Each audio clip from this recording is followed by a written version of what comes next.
I remember the silence more than anything. Not the peaceful kind that comes with the quiet of a room or the stillness of a moment, but the kind that sits heavy, like an old coat you never take off, one that doesn't fit anymore but you can't bring yourself to leave behind. Had only just turned 29 when I felt it. The weight, pressing down on me in ways I couldn't describe. It was as if the world was moving too quickly, and I was stuck in a space that felt smaller with each passing day. The city I lived in, New York, was both a dream and a nightmare. The hum of activity, the constant rush of people, the endless noise, all of it faded into a background that I could barely hear anymore. What I felt was deeper, more profound, and it was in the spaces between the sounds. I'm Alex Carter. And I wasn't sure who I was anymore. I had spent years building a life, climbing a corporate ladder, attending meetings that felt increasingly irrelevant, and pretending that I was content. The truth was, I had been hollow for so long that I wasn't sure I could feel anything anymore, except for that deep, gnawing emptiness. I had tried to ignore it. The creeping sense that I was living someone else's life. The routines that defined me had become a prison, and I was the warden. The dress shirts, the 5-inch heels, the corporate jargon. They had all become costume pieces, put on each morning to play a role I was no longer sure I wanted to be in. And no one seemed to notice. How could they? We were all caught up in the same dance, pretending that the music would never stop. One evening, as I walked home from yet another uninspiring meeting, I stopped on the corner of my street and looked up. The skyline of Manhattan loomed over me, a jagged line against the setting sun. The view was supposed to fill me with pride, but instead it felt like a wall, a barrier between me and the life I longed for, though I couldn't quite articulate what that life even looked like. I wasn't happy here, in the city, or in my life. But it wasn't just that. I felt disconnected from myself, a stranger in my own skin. That night, I couldn't shake the feeling that I needed to leave. That the walls of the apartment, the relentless buzz of the city, the life I had built, were all stifling me. I went home, packed a bag, and booked a flight. I didn't know where I was going, but I knew I had to leave. A week later, I was standing on the cliffs of a small coastal village, the wind in my hair, the salt of the ocean in the air. The waves crashed below me, loud and steady, like a heartbeat that had been forgotten. The sky was overcast, but the air felt clean. Fresh. Like a new beginning was waiting just beyond the horizon. The village was called Willowmere, a sleepy town that seemed to exist in a world of its own, far from the buzz of the city. I had heard of it only once, in passing. A place for writers and artists, a place where people went when they needed to find themselves, or lose themselves. I wasn't sure which. I rented a small cottage, nothing fancy, just a simple home with ivy crawling up the walls. It felt right, like the weight on my chest had lessened the moment I stepped foot inside. The house creaked as if it was waking up after a long slumber. The windows were fogged, the air cold and crisp. But it was quiet. The kind of quiet that made your thoughts echo. I spent the first few days in silence, not knowing what to do with myself. There was no work to worry about, no emails to answer, no meetings to attend. For the first time in years, I could simply exist. I woke up to the sound of birds singing, not alarms blaring. I ate simple meals, walked along the beach, and read books I'd forgotten existed. For a moment, it felt like I was healing, like the pieces of me that had been scattered in the chaos of city life were slowly coming back together. But as much as I wanted to rest in this newfound peace, the silence inside me was still there. It followed me like a shadow, and I couldn't escape it. It wasn't just the world I was trying to leave behind, it was the parts of myself I had hidden for too long. I sat by the window one evening, watching the sun dip below the horizon. The sky was streaked with pinks and purples, the ocean reflecting the colors like a mirror. It was beautiful. But the beauty only made me feel more lost. I didn't know how to find the person I had been before all of this. The person who had dreams, and passions, and a heart full of hope. All of that had been drowned out, muted by the demands of life. It was in that moment, as I watched the waves roll in, that I realized something profound. I had been running from myself, from the things I hadn't been able to face. But maybe, just maybe, the silence here wasn't something to fear. Maybe it was exactly what I needed. Tomorrow, I decided, I would leave the cottage. I would walk into the village. I would face whatever had been holding me back. It was time to reclaim the parts of me I had lost. Time to step out of the shadows and into the light. The village of Willowmere was quieter than I had expected, even for a small coastal town. Its cobblestone streets were lined with charming little shops. Some were closed, others held treasures behind their windows, like antique clocks or hand-woven scarves. The town itself seemed to breathe slowly, almost as if it were waiting for something, just as I was. I took long walks every day, exploring the edges of the village, letting my feet carry me to places where no one knew my name, where I wasn't expected to be anything other than myself. The sea was always within sight, its waves stretching far into the horizon, offering the illusion of infinity. I would stand there, close enough to feel the mist on my face, and wonder what it was I was searching for, but with each passing day, the questions grew louder in my mind. Who had I been before all of this? Why had I let the noise of the world drown out my own voice for so long? And more importantly, what had I been afraid of finding? It was one of those questions that kept me awake at night, the kind that didn't have an easy answer. I hadn't known where to turn when I left the city. There had been no grand plan, no idea of what I would do when I arrived. I had simply followed an impulse, as if the air itself had whispered to me that this was where I needed to be, but now, standing in the middle of a foreign place with no one but myself for company, the loneliness of that choice began to settle in. Was I running away, or was I running toward something? And what would I do once I got there? I spent a good part of the next morning sitting at a small cafe in the heart of the village, watching the world go by. There was an old woman who came in, with a basket of freshly baked bread under her arm. She greeted the owner with a smile, her eyes crinkling at the corners as if life had been kind to her. Found myself watching her, fascinated by the way she moved through the world. She seemed so sure, so at peace with who she was. There was a warmth in her presence, the kind that made you want to sit a little closer, just to feel the comfort she radiated. She must have felt my gaze because, after a while, she turned toward me and smiled gently. "You're new here, aren't you?" she asked, her voice soft, with the kind of knowing tone only someone who had lived a life full of stories could have. I nodded, suddenly unsure of what to say. I am. I just moved here from the city." The old woman leaned in a little, her eyes twinkling with curiosity. "And what brings you to Willowmere?" I hesitated. What was I supposed to say? That I was running from my own life? That I had no idea what I was doing, or who I was anymore? I'm just trying to figure things out," I said, the words feeling small and insignificant. The old woman didn't seem to mind. She simply nodded, her gaze understanding. "It's a good place to do that, you know. Willowmere doesn't ask anything of you. It only asks that you listen. The rest comes when you're ready." I wasn't sure what she meant, but the words settled deep inside me, like seeds waiting to grow. It was the first time I had heard anyone speak to me as if I had a right to be lost, to be uncertain. There was no judgment, no rush. Just a quiet invitation to exist in whatever form I needed. After that encounter, I found myself visiting the cafe every day. Sometimes, I would sit in silence, nursing a cup of tea. Other times, I would speak with the old woman, whose name, I learned, was Agnes. She had lived in Willowmere her whole life, watching the seasons change and the town slowly age. She had seen the world, traveled to distant places, and yet had always returned to this village, to its shores, to its quiet rhythms. Agnes never seemed to be in a hurry. She moved through life with an ease that felt foreign to me, like she knew something I didn't.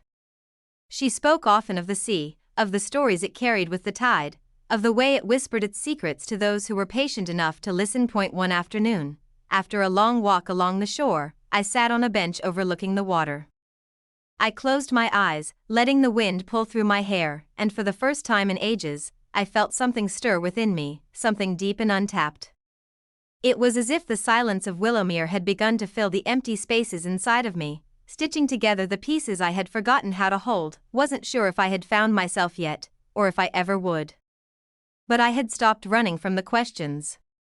The silence that had once been so suffocating now felt like a companion, a guide, helping me see the things I had hidden from myself for too long. The weight on my chest had not completely disappeared, but it was lighter now, as though it were slowly being replaced with something else, something softer, more hopeful, and as I watched the waves roll in, I knew that whatever answers I had been seeking, they would come in time. They didn't need to be forced. For now, I would simply breathe and wait, knowing that the answers were already beginning to arrive, hidden in the rhythm of the tide. The days began to blur together, each one passing with a kind of quiet certainty. Willowmere had a way of slowing time, stretching it out like soft fabric, letting it settle into your skin. I spent my mornings walking by the shore, feeling the cool mist on my face and listening to the sounds of the seabirds calling to each other. In the afternoons, I would sit by the window of the little cottage, reading or sketching, trying to capture the quiet beauty of the town, but as peaceful as it was, something tugged at the edges of my thoughts. There were moments when I would be walking along the beach, and something would brush against my mind, a memory, a flicker of something I couldn't quite grasp. A shadow from the past that refused to stay buried. It wasn't just the silence of Willowmere that made it difficult to escape the past, it was the quiet that allowed all the things I had tried to outrun to catch up with me.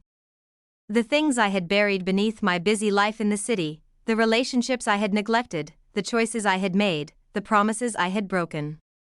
I had thought that by leaving, I could leave it all behind, but now, it felt as if the very air here was pulling those memories from the depths of me. One afternoon, I decided to visit the small bookstore that sat on the edge of the village. It was an old place, the kind of shop that smelled of paper and dust, where the shelves were filled with books that hadn't been touched in years. The store was dimly lit, the only sound the soft rustling of pages being turned by an elderly man behind the counter. I wandered the aisles, my fingers grazing the spines of the books, until I came across a collection of poetry. The cover was simple, the pages yellowed with age. I pulled it from the shelf, and as I opened the first page, a photograph fell out. It was an old black and white photo, the edges frayed with time. The image was of a woman, standing on a pier, her hair blowing in the wind, her eyes distant. The photo was taken long before Willowmere had become the quiet, sleepy place it was now. It had a history, a story to tell. I turned the photograph over and read the words written on the back, "To Helen, with all my love, for the years we spent here." I felt an odd sense of recognition, as if the name meant something, even though I had never heard it before. I tucked the photograph into my pocket and paid for the book, my mind already swirling with questions. Who was Helen? And who was A? And why had this photo been left behind in a book I had never seen before? I couldn't shake the feeling that the photo was more than just a relic of the past. It felt as though it had been placed in my path for a reason, as though it were waiting for me to find it. I left the bookstore, my curiosity growing, and headed back to the cottage, the photo still pressed against my side. That evening, after dinner, I sat down with the book and the photograph, spreading both out before me. The poetry was beautiful, but it didn't provide any answers. Instead, it only deepened the mystery. There were no more clues, no more names, just lines of verse that spoke of love and loss, of time and memory, but I knew there was something here. Something important. And it was tied to Helen, and to A, whoever they were. Spent the next few days asking around the village, hoping that someone might recognize the names or the photo. Most people were kind, but no one seemed to know anything. They had their own lives, their own histories, and the past seemed to be something they had long since moved on from. It wasn't until a week later that I found myself standing by the pier, the same place the woman in the photo had once stood. The wind whipped at my hair, and the sea stretched out before me, endless and wild. As I stood there, staring out at the horizon, I felt the past pressing in around me, like the ocean's waves crashing against the shore.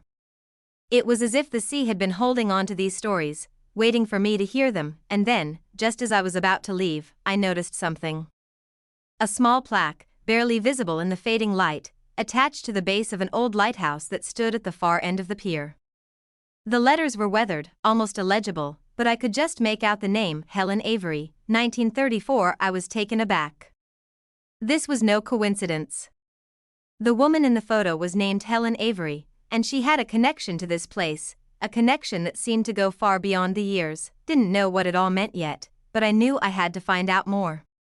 There was something in Helen's story, something tied to this village, and something tied to me, too. As I walked back to the cottage that night, the air felt different, charged, almost. The past and the present had begun to overlap, and I could no longer ignore the feeling that I was being drawn into a story that wasn't just about Helen Avery, or about the village. It was about me, too. And whatever it was that had been calling me to Willowmere, it was far from finished. The days that followed felt like a slow unraveling, as if the fabric of my life was being pulled apart thread by thread. The discovery of Helen Avery's name, etched on the plaque by the pier, had ignited something deep inside me. I couldn't ignore it anymore. There was something I needed to uncover, something that tied her story to mine. It felt as if the quiet town of Willowmere was full of secrets, hidden away just beneath the surface, waiting for someone brave enough to seek them out. Spent hours in the local library, poring over old newspapers, journals, and town records, trying to find any trace of Helen Avery. The librarian, a kind woman named Edith, had given me an odd look when I asked about her, but she had directed me to a dusty section at the back of the library. The records were old, the pages brittle, but each one seemed to hold a clue. I wasn't sure what I was looking for, but I knew that the answers lay somewhere within these forgotten pages. The story of Helen Avery, it turned out, was not an easy one to find. The earliest mentions were vague: a young woman who had moved to Willowmere in the early 1930s, a woman with a love for the sea and a mysterious past. But then, a few days later, I stumbled upon a letter. It was tucked away in a folder marked unsolved, and it was dated 1935. Letter was written by a man named Andrew Fairchild. I couldn't help but notice the urgency in his words, the raw emotion that seemed to seep through the paper. Helen, if you read this, you need to know that I can't stay. I thought I could fight the currents of time, but I've come to realize that there are some things beyond our control. There's too much at stake, and I can't let you be caught in it. Please, leave Willowmere, leave the past behind. I can't promise you that everything will be okay. But I promise I will love you forever, no matter where we are. I will always find you, even in another life. The letter didn't make much sense, and yet, it felt like a call to arms, an invitation to uncover something larger than the town itself. Andrew's words were filled with love and pain, as though he knew something dark was coming for Helen, something that neither of them could escape. Turned the letter over, hoping for more answers, but there was nothing more written on the back. My heart pounded in my chest as I tried to make sense of it all. Who was Andrew Fairchild, and why was he so desperate to get Helen out of Willowmere? And why had he left her with nothing but this cryptic letter? I couldn't stop the questions from spiraling in my mind, returned the letter to its folder and sat back in my chair, my mind racing. There was something about the words "I will always find you" that felt so familiar, as if they echoed something within me. But what? I couldn't place it. I had to know more about Andrew, more about Helen. Over the next few days, I asked around the village again. Most of the older residents seemed to have their own memories of Helen, but none of them had much to say about Andrew Fairchild. I did hear, however, that Andrew had been a well-known figure in Willowmere during his time, an outsider who had arrived in the early 1930s, a man who had made his living as a fisherman but had mysteriously disappeared after just a few years.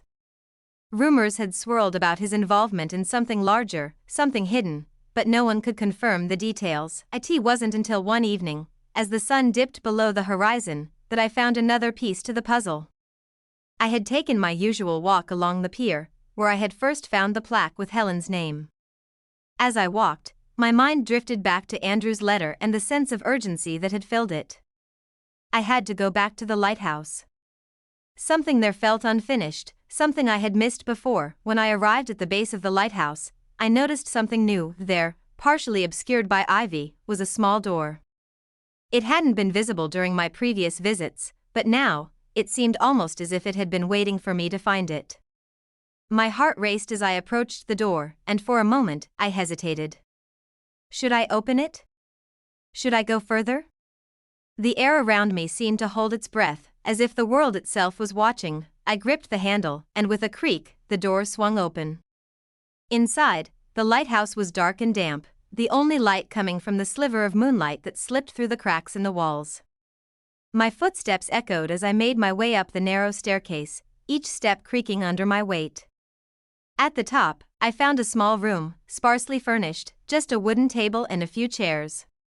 But it wasn't the furniture that caught my attention. It was the old maps that lay scattered across the table, maps of Willowmere and the surrounding coastline. And beneath them, hidden under a pile of papers, was something I didn't expect, a journal. Its leather cover was worn and faded, but the pages inside were still intact.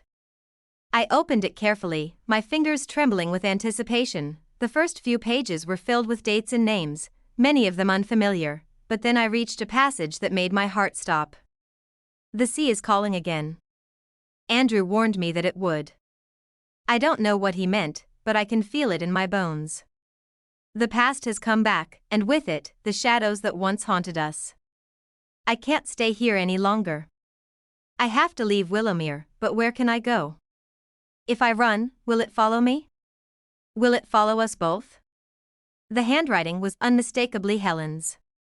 And in that moment, it became clear, there was something far darker at play in Willowmere than I had ever imagined. Something that went beyond the love story of Helen and Andrew. It was as if their love had been caught in a web of forces they couldn't control, and I was now tangled in that web too. I closed the journal slowly, the weight of its words settling over me. I wasn't just here to uncover the past, I was here to stop it from repeating itself. The next few days passed in a blur, as if the town of Willowmere itself had fallen under the same spell of uncertainty I had. The discovery of Helen's journal had opened a door to something much darker, and I was no longer sure what I was chasing: answers, justice, or simply the need to understand the forces that had shaped my life and the lives of those who had come before me. Couldn't stop thinking about the journal entry I had read in the lighthouse.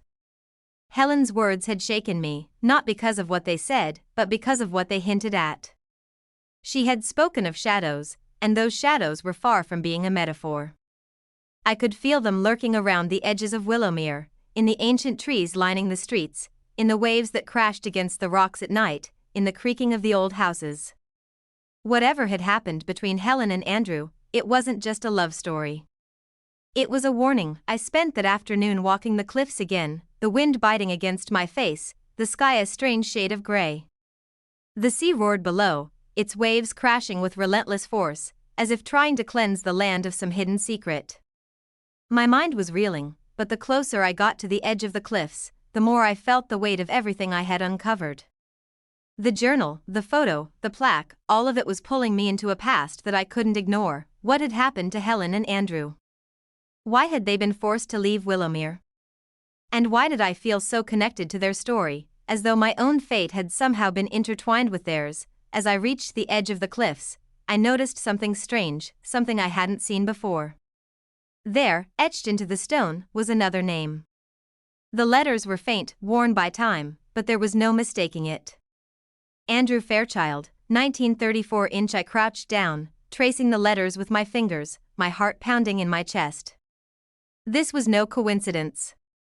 I had already seen Andrew's name in the letter he had written to Helen, but here it was again, carved into the very rock of Willowmere. As I looked out over the water, I realized that this was the place where their story had been written, where their love had been sealed, and where something had gone terribly wrong. Didn't know why, but I felt as though I needed to be here, like something was waiting for me. I sat down on the cold stone, my back against the cliffside, and let my mind wander. It was then that I heard it. A whisper, faint and distant, carried on the wind. It wasn't a voice I could recognize, but the words were clear. "Help me." The voice was soft, but the desperation in it was undeniable.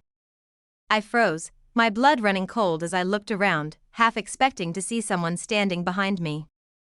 But there was no one. The cliffs were empty, and the only sound was the crashing of the waves below. For a moment, I wondered if it was my mind playing tricks on me, if the isolation and the haunting memories of the past were starting to take their toll. But then the voice came again, this time louder, more insistent. "Help me. I never wanted this. I never wanted to hurt anyone." I stood up abruptly, my heart racing. I wasn't sure who or what was speaking, but it was clear that someone, something, was trying to reach me. The air around me seemed to shift, and I felt a cold chill run down my spine. It was as if the land itself was speaking, telling me that it had witnessed something that had been buried for far too long. I turned quickly, my feet carrying me back down the path, toward the village. My thoughts were spinning, but I couldn't stay there any longer. I had to get back to the cottage, to the safety of my own space, away from whatever was calling out to me. That night, I sat by the fire, the journal open in front of me. The weight of everything I had discovered was starting to crush me. There were too many unanswered questions, too many pieces of the puzzle that didn't fit. Ran my fingers over the pages of Helen's journal once more, feeling the texture of the paper, the ink that had long since faded. One particular passage caught my eye, something I hadn't noticed before. They say the sea holds memories. That's what Andrew told me, right before he left. That the ocean carries the past with it, and that if you listen closely enough, you can hear the echoes of those who've come before. I didn't believe him then, but now I hear it too. The sea is calling us back, and I'm not sure we can outrun it. The words felt like a warning, like the ocean itself had been holding on to something. And if Helen was right, if the sea truly held memories, then what was I hearing now? Was it a call from the past, a plea for help, or something darker, something that wanted to drag me down with it? I couldn't ignore it any longer. There was something in Willowmere, something buried deep beneath the surface, that had been waiting for me. And I wasn't sure if I was ready for it, but I knew I couldn't walk away from this. I had to uncover the truth, no matter what it cost me. The following days were filled with a restless energy that I couldn't shake, as though something invisible was pulling at me, urging me toward a deeper understanding. The more I uncovered, the more questions seemed to arise. The journal, the names, the whispers from the cliffs, it all felt like a storm was brewing, and I was caught right in the center of it. Couldn't stop thinking about Helen's words, the sea holds memories. She had said that the ocean carried the past with it. I had dismissed it at first, but now, standing on the edge of Willowmere, looking out at the relentless waves, I wondered if she had been right.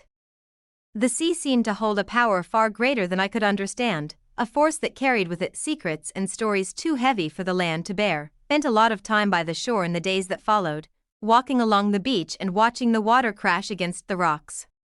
The waves were hypnotic, the rhythmic sound both calming and unsettling.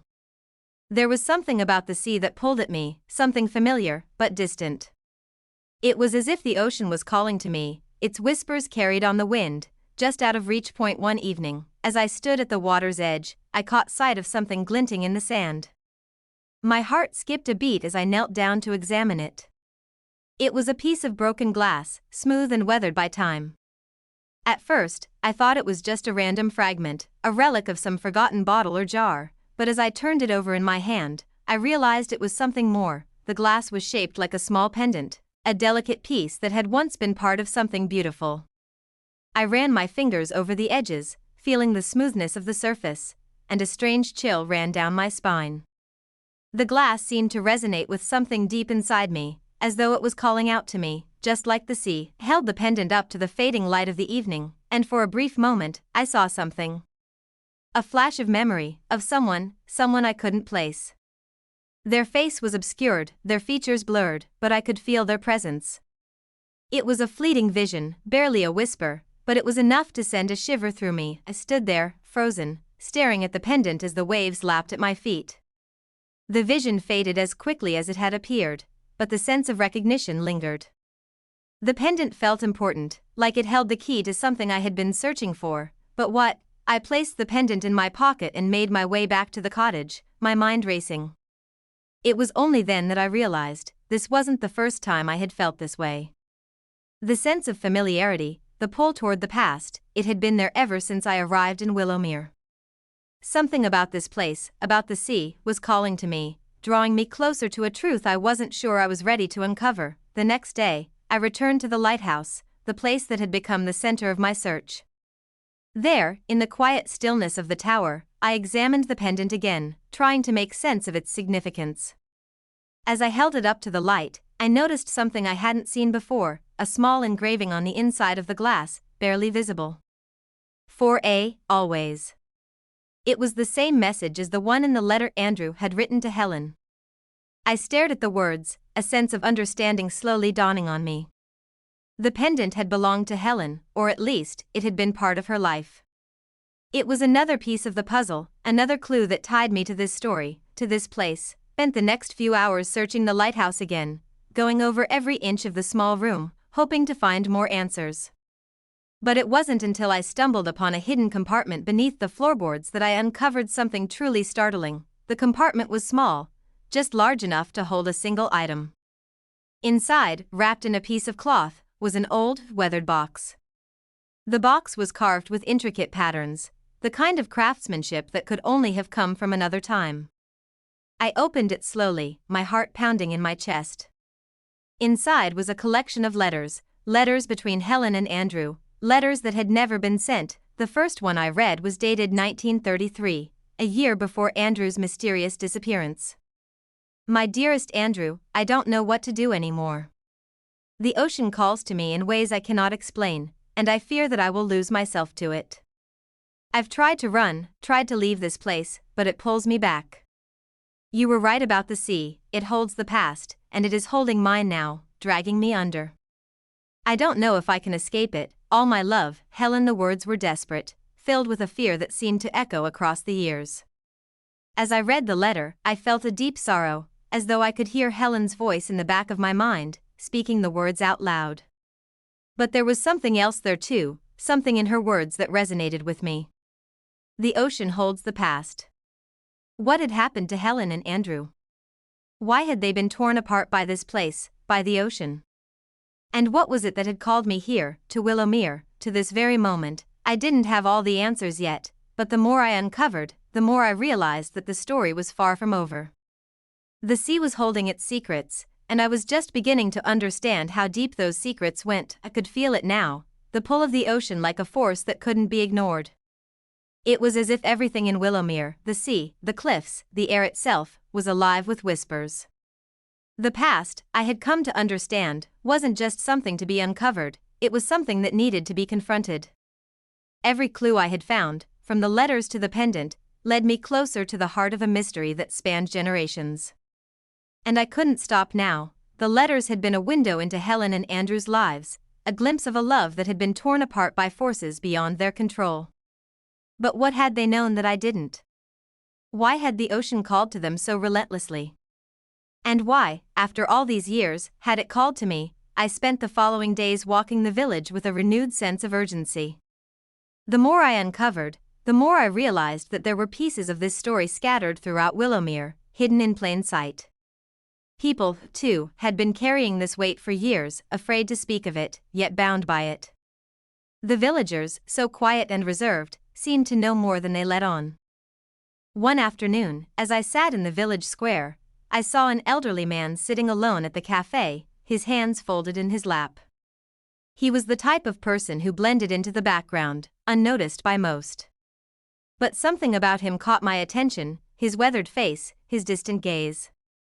It was as if he had lived through something, witnessed something, that he couldn't forget. I walked over to him slowly, hesitant but driven by the need to know more. As I approached, he looked up, his eyes sharp despite his age. "You're the one who's been asking about Helen, aren't you?" he said, his voice low and gravelly. I nodded, surprised that he knew. "Yes. I'm trying to understand what happened to her and Andrew. Do you know anything?" The man studied me for a long moment, his gaze lingering on my face as though weighing whether to speak or not. Finally, he sighed deeply, as if giving in to a truth he had kept locked away for years. "They never should have come here," he said, his voice trembling slightly. "But they did. And they paid the price for it." I sat down across from him, my heart racing. "What do you mean? What happened to them?" The man looked around, as if checking to see if anyone was listening. Then, in a voice barely above a whisper, he continued. "Helen and Andrew were part of something much bigger than themselves. They didn't just come to Willowmere for love. They came because they were chosen. Chosen by the sea. The ocean here, it's not like other oceans. It holds memories, yes, but not just of the past. It keeps the stories of those who have come here and failed to leave. And Andrew, he knew it. He tried to protect her, but in the end, the sea took what it wanted." I leaned in closer, hanging on his every word. "But why did it take them? What happened to Andrew?" The man's face hardened, his jaw tightening. "The ocean doesn't just take. It waits. It tests. Helen and Andrew were running from something, a pact they made long before they even met each other. They thought they could outrun it, thought they could escape the consequences of what they had done. But the sea knew. It always knows. I felt a chill run down my spine. The weight of his words hung heavily in the air between us. What pact? What are you talking about? He didn't answer immediately, as if he were battling some internal struggle. Finally, he spoke, his voice barely audible. They were part of a ritual, a binding of sorts. Something ancient, something that had been forgotten by most. But not by the sea. The ocean remembers all, and it doesn't let go. When Helen and Andrew came here, they thought they could make a fresh start. But the sea has a way of pulling people back to their fate. I sat back, stunned by the implications of his words. A pact? A ritual? It was too much to process, too much to comprehend. But I knew, deep down, that I was no longer just a bystander in this story. I had become a part of it.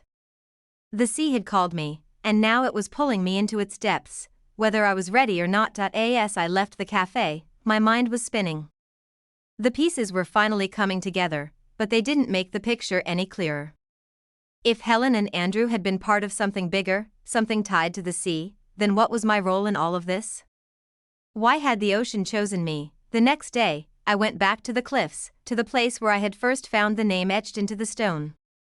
The winds were howling, the waves crashing against the rocks below with a fury that matched the turmoil inside me. I stood there, staring out at the sea, feeling the weight of everything that had come before me, and then, just as I thought I couldn't take any more, I saw something, a flash of light, a figure in the distance, standing on the edge of the cliffs. It was a woman. Her silhouette was faint, blurred by the mist, but I knew instantly who she was. Helen. I stepped forward, my heart pounding in my chest. Helen? I called out, my voice shaking with fear and anticipation. She didn't answer, but I could see her there, standing on the edge of the cliffs, as though waiting for me to catch up. My feet moved of their own accord, carrying me closer to her. As I reached the spot where she stood, she turned to face me. Her eyes were hollow, empty, as though she had seen things no one should have to see. You're here, she said softly, her voice carrying the weight of years lost to time. You're the one who was always meant to come. And in that moment, I realized that this was no longer just about Helen and Andrew's story. It was about mine too. And whatever had been set in motion all those years ago, I was now a part of it. The sea had chosen me, and I was about to find out why. The mist around us thickened, swirling like the memories of the past, wrapping us in its cold embrace. Helen's eyes, those hollow, haunted eyes, never left mine as she stepped closer. The ocean roared behind her, as if answering an unspoken question, its waves crashing violently against the jagged rocks below. You've been following the trail, haven't you? Helen's voice was barely a whisper, but it cut through the silence like a blade. You've felt it too, the pull of the sea, the weight of the past. I nodded, my throat dry, my heart pounding in my chest. I couldn't find the words to explain how I felt. It was like waking up from a long, forgotten dream, the kind of dream that pulls you back and even after you think you've escaped it. I didn't want you to come here, she continued, her voice tremulous but resolute. None of us did. The sea has a way of holding people, trapping them in its currents, and it doesn't let go. Not even when you think you're free. I stepped forward, drawn to her, but unsure of what to say. I had so many questions, but they felt insignificant compared to the truth that hung in the air between us. The truth that had been buried beneath the surface of this town, beneath the waves. What happened to you? I asked, my voice shaking. What happened to you and Andrew? Helen closed her eyes, as though the weight of those memories was too much to bear. We made a mistake, a long time ago. A pact with forces we didn't understand. The sea was never just water, it's alive, and it holds the power to change things, to alter fates. We thought we could escape it, but we were wrong. It didn't matter how far we ran. It didn't matter how much we loved each other. The ocean had already claimed us. I felt a chill crawl up my spine as the implications of her words settled in. A pact. a force beyond their control. The sea, a living thing, with its own will, its own desires. And I had walked straight into its grasp, but why? I asked, desperate for answers. Why choose me? Why now? Helen took a deep breath, her eyes glistening with a mixture of sorrow and acceptance. Because the sea never forgets. And it never releases what it has claimed. You were always meant to come here, to finish what was started long ago. The words felt like a punch to my gut. I wanted to argue, to scream that I hadn't asked for this, that I didn't deserve this fate. But I knew, deep down, that it wasn't a matter of deserving or not. The sea didn't care about such things. Andrew, I whispered, feeling the weight of his absence in the space between us. Where is he? What happened to him? Helen looked at me, her face softening. Andrew couldn't outrun it. In the end, he couldn't escape the pact we made. He tried to protect me, but the ocean doesn't let go. He was taken, just as I feared. But it wasn't just him, it was both of us. The sea claimed us, body and soul, and left us to fade away, forgotten, as if we never existed. I felt a lump form in my throat. The pain in her voice, the loss, was almost unbearable. Helen had lost everything, her love, her future, her very existence, because of something beyond her control. Something that had been set in motion long before she and Andrew had ever met, but why now? Why come to me? I asked again, my voice breaking. Why lead me into this? Helen took a step back, her gaze now distant, as if looking out into the horizon, seeing something I couldn't. Because you're the one who can break it. You're the one who can end it. The pact was never truly broken. It was only hidden, buried beneath the surface, waiting for someone to come and finish it. I took a step toward her, my mind racing. What do you mean? How can I possibly fix this? I'm just a stranger here. Helen's eyes met mine, and for the first time, I saw something like hope flicker in them. You're not a stranger, Alex. You're part of this story. You always have been. The sea knew you would come, and it has been waiting for you to uncover the truth.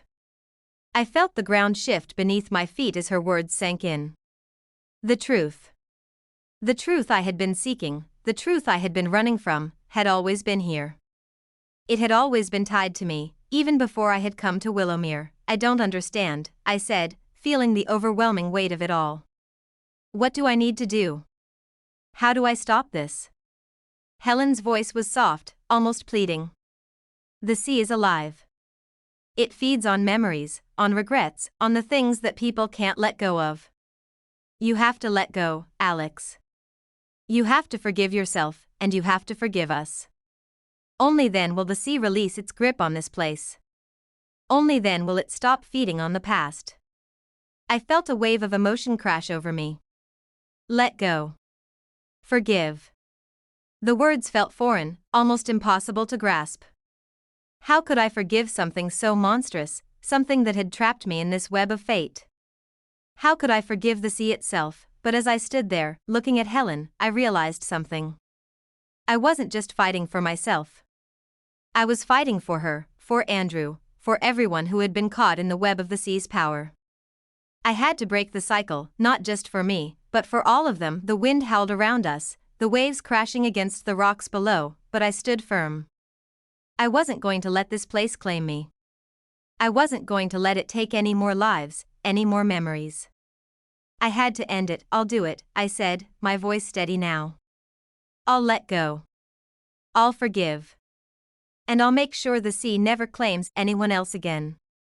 Helen's face softened, a faint smile tugging at her lips. You're stronger than you know, Alex. The sea will try to test you, to pull you back, but you must stand firm. Let it go. And the past will be freed. With that, she turned, her figure fading into the mist, her presence slowly dissolving like the sea's tide pulling away, and as the fog thickened around me, I knew my journey wasn't over. It was just beginning. The morning after Helen's departure, the village of Willowmere felt different. The air was heavier, charged with an energy I couldn't explain. It wasn't the usual, quiet weight of the town, the kind of stillness that came with peace.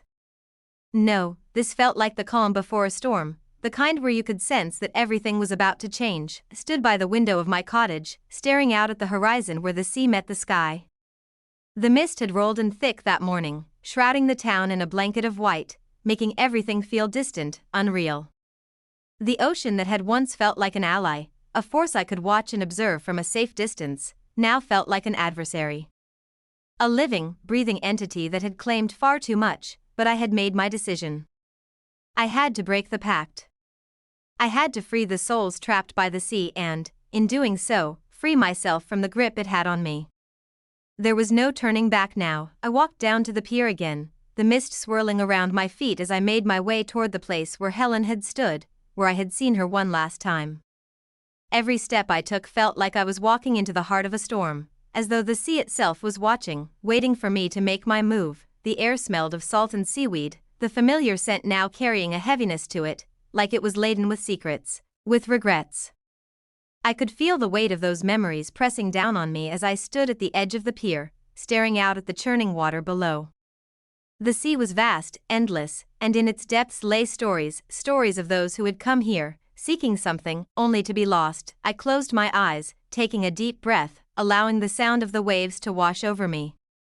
I could hear it now, faintly, like a whisper carried on the wind. The sea remembers, Helen's words echoed in my mind. The ocean holds the past. I clenched my fists at my sides. I wasn't going to let it hold me any longer. I wasn't going to let it hold anyone else. I could feel the power of the pact, the weight of the promises made long before I had arrived, and I knew that breaking it wouldn't be easy. The sea didn't let go easily, but it had to be done. With every ounce of courage I could muster, I stepped forward, closer to the edge of the pier. I felt the mist on my face, the chill of the water below, and for a moment, I thought I could hear the sea itself whispering my name. The call was gentle, coaxing, as if it wanted me to join it, to let go and be a part of it, but I had come to realize something profound in the days I had spent here, something that Helen had understood too. The sea's power wasn't its waves or its storms, but the way it lured people in, the way it made them feel like they were part of something bigger, something eternal. It wasn't the ocean itself that needed to be defeated. It was the way it controlled those who couldn't let go, those who couldn't see the truth, and that was what I had to do. Let go. I knelt by the edge of the pier, my hand resting on the rough wood beneath me. I forgive you, I whispered, my voice steady despite the tremor in my chest. I forgive all of it, the past, the pact, the pain. For a long moment, nothing happened. The mist swirled around me, the water continued to crash below, and the world remained still. I wasn't sure what I expected, whether the sea would respond, or if I would feel some kind of release, but in that quiet moment, I realized that letting go wasn't about expecting an immediate change. It was about the act of forgiveness itself. I stood up, my legs feeling lighter, as though the weight I had carried for so long was beginning to lift, if only slightly. The mist around me started to dissipate, the air clearing as the sea calmed. It wasn't a dramatic shift, but it was enough. It was a sign that something had changed. I took a deep breath and turned away from the pier. The village felt quieter now, the usual hum of the sea replaced with a new kind of silence, a peaceful silence that didn't feel heavy, but cleansing. I knew I had done what I needed to do. But as I walked back toward the cottage, I couldn't shake the feeling that the sea wasn't done with me yet. It had given me a moment of peace, but there was something still unfinished, something still waiting to be resolved. That night, as I sat by the fire, I opened the journal again. This time, I read the final entry, the last words Helen had written before the sea took her. I am not afraid of the sea anymore. It has shown me the way, and I am ready to let go. It has taken so much, but it has also given me peace. I do not know what comes after this, but I trust that whatever it is, I will be free.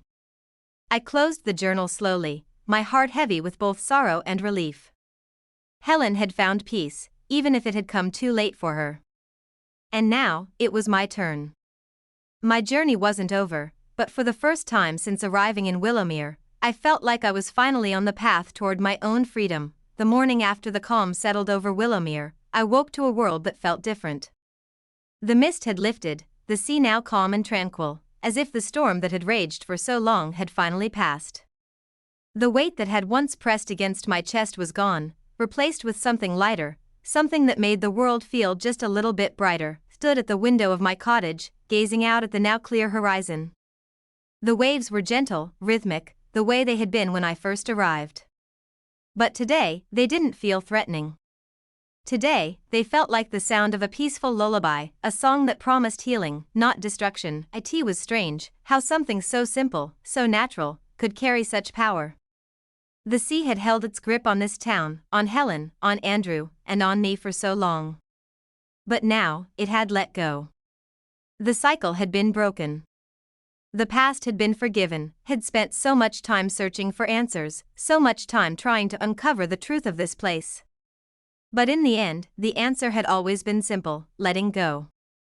Forgiving. Moving forward, I had finally realized that the sea, the stories, the memories, it was all part of something much bigger than any of us. A force beyond our control, a force that both gave and took.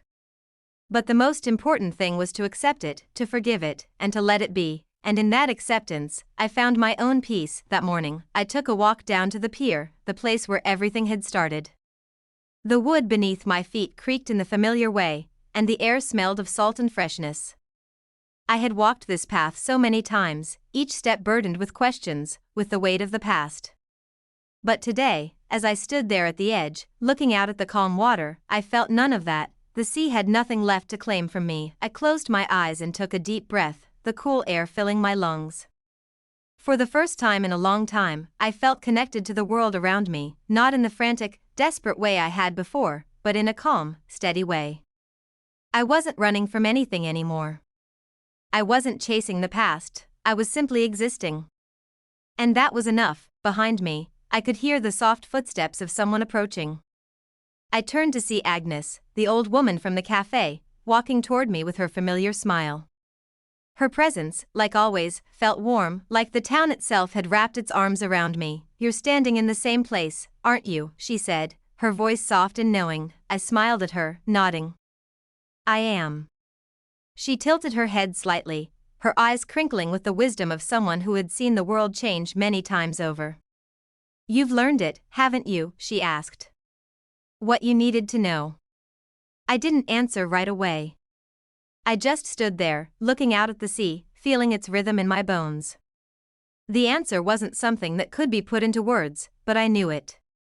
I had found what I was searching for, not in the past, but in the present. "I think I have," I said, my voice steady. "And I think it's time to move forward." Agnes nodded, her smile deepening. "It always is, child. It always is." We stood there in silence for a while, watching the sea together. And in that silence, I felt something profound. Not the heavy weight of the past, but the quiet peace of the present. The promise of the future, untouched by regret, untethered from what had been. The town of Willowmere, with its sleepy streets and gentle rhythms, felt like home now. Not because it was perfect, but because it had shown me that perfection wasn't what I was seeking. What I needed was balance, acceptance, understanding, and the courage to forgive. The sea had taken so much, but it had also given me more than I could ever have imagined. Didn't know what the future held. But for the first time in my life, I wasn't afraid to find out.